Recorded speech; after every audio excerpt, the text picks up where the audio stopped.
Top quality और consistent performance के लिए सिर्फ सिल्वर पंप्स एंड मोटर्स, नाम याद रखना। दक्षिण गुजरातनी सौथी मोटी वीर नर्मद यूनिवर्सिटीમાં ગણેશજીની પ્રતિમા સ્થાપિત કરવા મુદ્દે બે વિદ્યાર્થી જૂથમાં લડાઈ બાદ કુલપતિએ પોલીસને પત્ર લખીને યુનિવર્સિટીમાં ડ્રગ્સ ડ્રાઈવ ચલાવવા પત્ર લખ્યો, જેથી જો નશાની આડમાં આ પ્રકારના ઝઘડા થતા હોય તો તેને ડામી શકાય।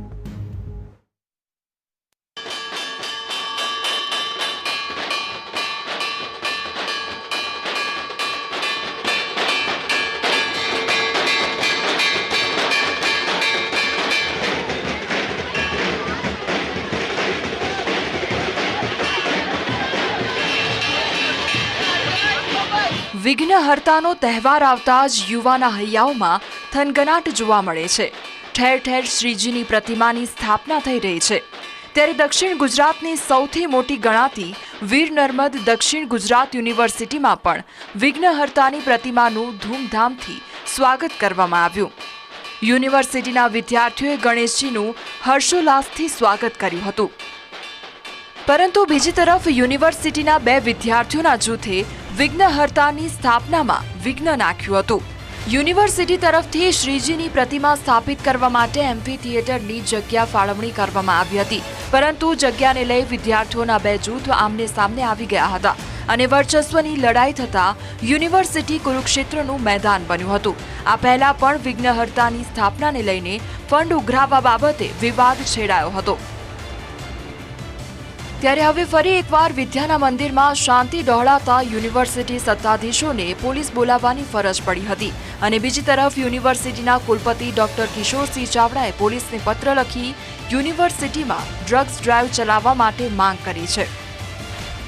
ભગવાન શ્રી ગણેશજીની સ્થાપનાથી શરૂ કરીને વિસર્જન સુધી કેમ્પસની બહાર આવા પ્રકારના લોકો હોઈ શકે છે, એની આશંકાથી જ આ પત્ર લખવામાં આવ્યો હતો।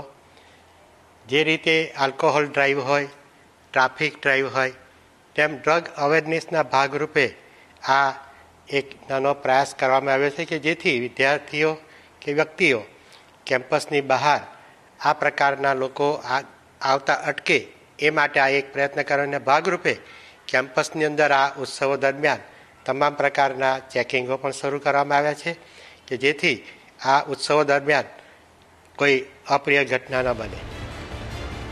યુનિવર્સિટી દ્વારા શિસ્તભંગ બદલ LLBના એક વિદ્યાર્થીને સસ્પેન્ડ કરવામાં આવ્યો છે અને જર્નલિઝમ ડિપાર્ટમેન્ટના બે વિદ્યાર્થીને પણ સસ્પેન્ડ કરવામાં આવ્યા છે। તો બીજી તરફ આ વિવાદ બાદ યુનિવર્સિટી બહાર પોલીસ તેમજ યુનિવર્સિટી સિક્યોરિટીનો જડબેસલાક બંદોબસ્ત ગોઠવી દેવામાં આવ્યો છે। યુનિવર્સિટીમાં આવતા જતા તમામ લોકોના વાહનોની પણ ચેકિંગ કરવામાં આવી રહ્યું છે। બીજી તરફ દક્ષિણ ગુજરાતની સૌથી મોટી યુનિવર્સિટી ગણાતી વીર નર્મદ યુનિવર્સિટીના પ્રોફેસરો, કુલપતિ યુનિવર્સિટીની શાંતિ ડહોળાવતા વિદ્યાર્થીઓના તોફાનોથી ત્રાસી ગયા છે। વારંવાર વિદ્યાર્થીઓના કંઈક ને કંઈક ધાંધ્યા હોવાથી સંચાલકો દ્વારા વિદ્યાર્થીઓ વિરુદ્ધ પોલીસમાં અવારનવાર અરજીઓ કરવાની નોબત આવી રહી છે। કેમેરામેન દેવાંગ રાણા સાથે અમિત રૂપાપરા, ન્યૂઝ કેપિટલ, સુરત।